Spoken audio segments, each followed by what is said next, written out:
Приветствуем наших подписчиков и гостей канала Эзотерика для тебя, друзья. Мы вас всех приветствуем в изобилии и достатке.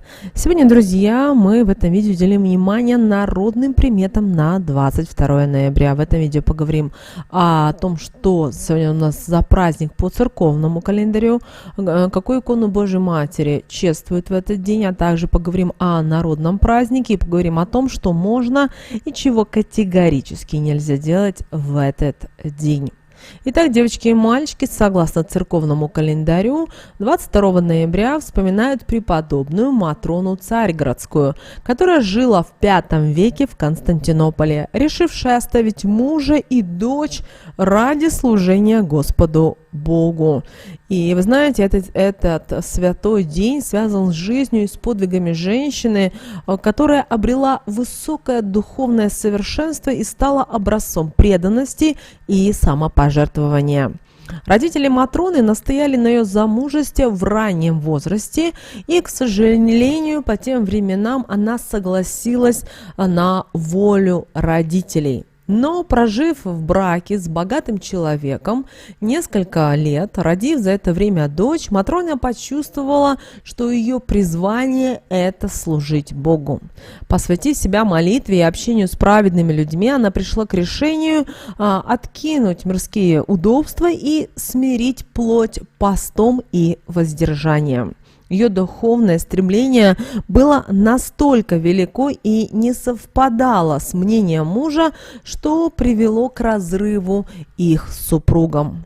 Решив оставить семью, Матрона посвятила себя служению Богу, отдав дочь на воспитание и уйдя в монастырь. Ее путь к духовной истине был полон трудностей и, к сожалению, препятствий, но ее преданность и вера не ослабевали. Но чтобы муж не отыскал ее, она тайно вступила в мужской монастырь, одевшись в мужское платье. Там Матрона долгое время жила и продолжала свое служение Господу и ближним. Но ее тайна была раскрыта, и она была отправлена в женский монастырь, впоследствии став его игуменей. И блаженная Матрена Московская, она в свое время показала непревзойденную силу духа и преданность вере. И вы знаете, она является одним из наиболее почитаемых святых в православной традиции. Да, ее путь служения и жертвенности стал примером для многих верующих, но все же она показала, как нужно жить. Также обращаем ваше внимание, что молодая еще Матрона, она путешествовала много со своей подругой Лидией и часто, конечно же, отправлялась в паломничество по святым местам. И однажды, посещая Кронштадтский собор, она встретилась со святым Иоанном Кронштадтским, который в присутствии прихожан назвал ее своей будущей сменой. Ну, конечно же, была революция, и, конечно же, Матрона и Лидия остались без крыши над головой и пропитания. Поэтому они жили там, где их приютят. Несмотря на это, благодаря своей преданности и вере, Матрона помогала многим людям, исцеляла больных и поддерживала страдающих своей молитвой. Блаженная Матрона скончалась в 70-летнем возрасте, предсказав свою смерть за 3 дня до того. В 1999 году она была канонизирована и считается одной из наиболее почитаемых святых в православной церкви. Также в этот день, 22 ноября, мы все с вами празднуем в честь иконы Божьей Матери Скоропослушница. Икона находится в Дахиарском монастыре на Святой горе Афон. Святой образ был написан в X еще веке, во время жизни настоятеля обители преподобного Неофита.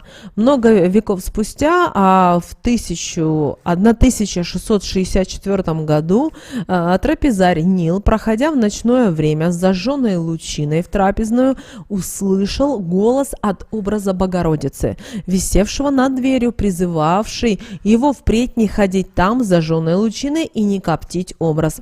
Однако монах пренебрег этим предупреждением и продолжал ходить в трапезную с коптящей лучиной, за что был наказан слепотой.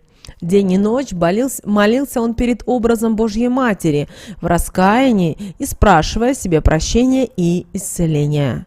Милостивая Богородица услышала молитву покаявшегося инока и возвестила его о прощении и возвращении зрения, повелев рассказать всей братьи об одной милости, что с этой поры будет именоваться сия моя икона скоропослушницей, потому что скорую всем притекающим ко мне буду оказывать милость и исполнение прошений. Через икону скоропослушницы Пресвятая Богородица совершила многие исцеления. Слепым даровала зрение, восстанавливала тех, кто имел какие-то проблемы. Особо отмечались случаи исцеления от беснования. Избавляла Богородица от угрозы и кораблекрушения, освобождала из плена. Пресвятая Матерь Божья и поныне исполняет свое обещание, являет скорую помощь и утешением всем, которые прибегают к ней с верой.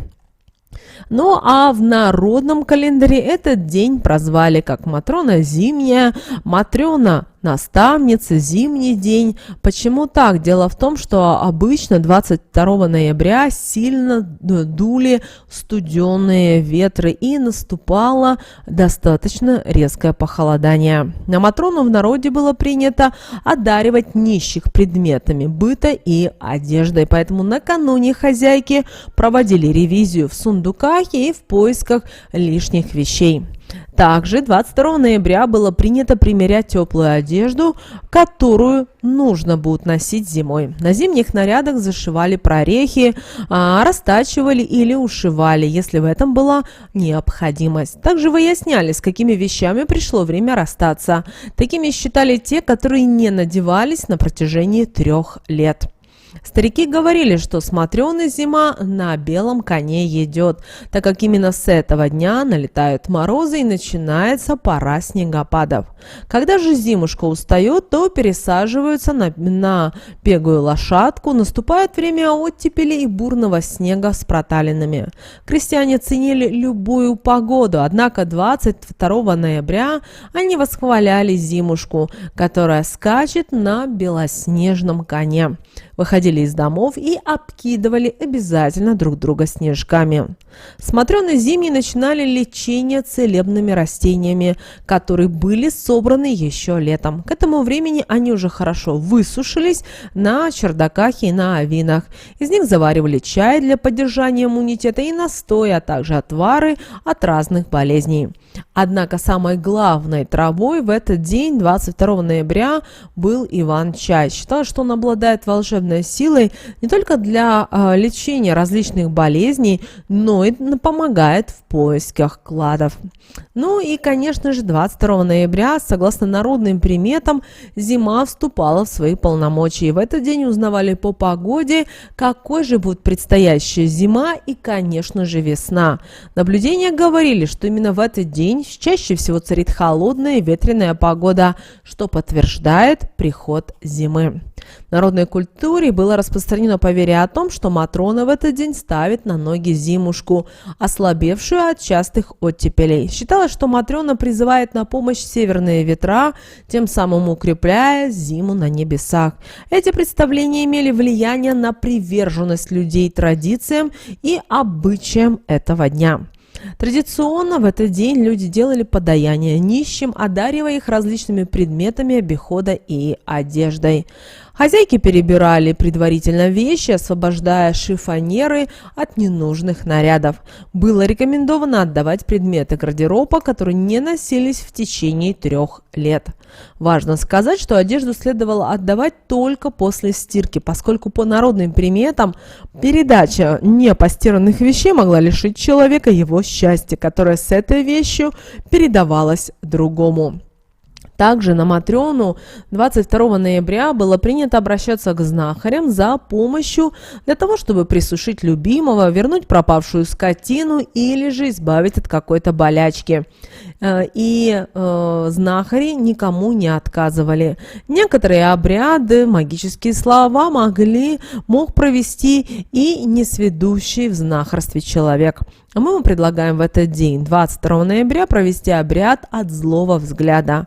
Если человек, сам того не желая, постоянно всех глазит, на Матрёну он должен был подойти к храму, но внутрь не заходить, дать нищим 3 своих любимых вещи, но только не жалея их. После нужно было зайти в церковь, держа в руках 3 стеклышка, которые предварительно долго нужно было смотреть и сказать, встав у иконы Богоматери, такие слова: «Матерь Божия, хочу тебя попросить от лихого глаза меня освободить.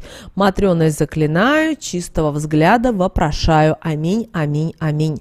После надо было перекреститься, выйти и выбросить стеклышки, встав лицом к дверям храма, а левой рукой через правое плечо. Ну а День ангела в этот день отмечают Алексей, Семен, Дмитрий, Виктор, Иван, Илья, Александр, Антон, Матрона и Порфирия. Если в вашем окружении есть люди с этими именами, обязательно их поздравьте с Днем ангела. Ну, а человек, рожденный 22 ноября, наделен выдающимися способностями и талантами. У него живое воображение, необычные взгляды на жизнь. Эти люди отличаются добротой, они против агрессии, конфликтов и всего стараются добиваться только мирным путем. За это их любят и уважают. Талисман человека, который появился на свет в этот день, 22 ноября, это рубин. Обращаем ваше внимание, что камень защищает от болезней и негатива. Но на что нужно вам обратить внимание, это то, что его нужно носить под одеждой, спрятав от любопытных глаз. Также обращаем ваше внимание, что этот камень способен защитить своего обладателя от сглаза, происков, завистников и клеветы. К тому же помогает сохранить крепкое здоровье и семейное счастье.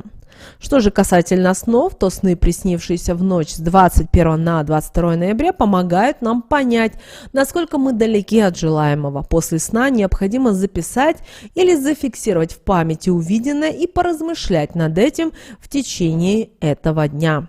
Итак, если во сне, который приснился вам в ночь с 21 на 22 ноября, вы увидите себя в ситуации, о которой давно мечтали, но не решались к ней приблизиться, то в жизни пора браться за реализацию этих желаний, потому что время пришло. Если во сне этой ночи перед вами явился ваш реальный образ без явного диссонанса с действительностью, значит, пока вам не стоит ничего менять в жизни, вы все-таки на правильном пути. Что же можно было делать 22 ноября? Наши предки 22 ноября ходили в церковь и преклонялись перед мощами святой Матроны. В день памяти Матроны Московской нужно попросить прощения у родных и близких и постараться забыть старые обиды. Рекомендуется уладить все конфликты и поговорить с теми, с кем возникли какие-либо разногласия. Издревле было принято на праздник давать подаяние нищим, угощать и раздавать свои вещи. Однако вещи перед тем, как отдавать, нужно было их обязательно постирать. Если этого не сделать, то считается, что вместе с такими вещами вы можете отдать и свое счастье. Что же нельзя было делать по народным приметам 22 ноября? Девочки и мальчики, в этот день важно помнить о народных приметах, которые говорят нам о том, что в день Матрёны зимней нельзя было делать стрижку, а также маникюр и педикюр. Иначе считается, что вся зимушка пройдет в болезнях. Особенно эта народная примета касалась беременных, пожилых и людей со слабым здоровьем. У них и так ослабленная энергетика, а эти процедуры могут ее еще сильнее ослабить, что чревато большими проблемами. Не следует 22 ноября оставлять дома старые вещи, которые уже давно никто не носит. Эта одежда и обувь притягивают к себе прежние проблемы, поэтому они снова и снова будут о себе напоминать. Поэтому и было принято у наших предков в день Матрёны зимней отдавать нищим и нуждающимся старую обувь и одежду. Но наши предки считали, что перед тем, как ее отдавать, обязательно нужно было постирать, иначе с такими вещами можно было отдать свое счастье, благополучие и достаток. Кроме вещей, 22 ноября можно было отдать и предметы обихода, но обязательно тем людям, которые в них действительно нуждаются. Также запрещено в день Матрёны Зиме держать обиду на близких и родных. Сегодня нужно им все простить, даже если вам тяжело и обидно. Если же из-за обиды родственники не хотят общаться, то именно 22 ноября следует начать разговор, тем самым вы сможете уладить конфликт. Вот такой, друзья, у нас с вами день 22 ноября по народным приметам и церковному календарю. Мы надеемся, друзья, что наши советы и наши рекомендации вам помогают в жизни. Обязательно подписывайтесь на наш канал, обязательно ставьте лайк этому видео, обязательно поделитесь этим видео с теми, кого вы любите, кого вы цените, кому вы желаете мира, любви и гармонии. Но прямо сейчас, друзья, на экране вы видите два всплывающих окна. Это следующие рекомендованные видео для вас. Нажимайте на то видео, которое вам на интуитивном уровне понравилось больше, и смотрите. Всех вам мыслимых, друзья, и немыслимых благ. Услышимся с вами уже буквально в следующем видео.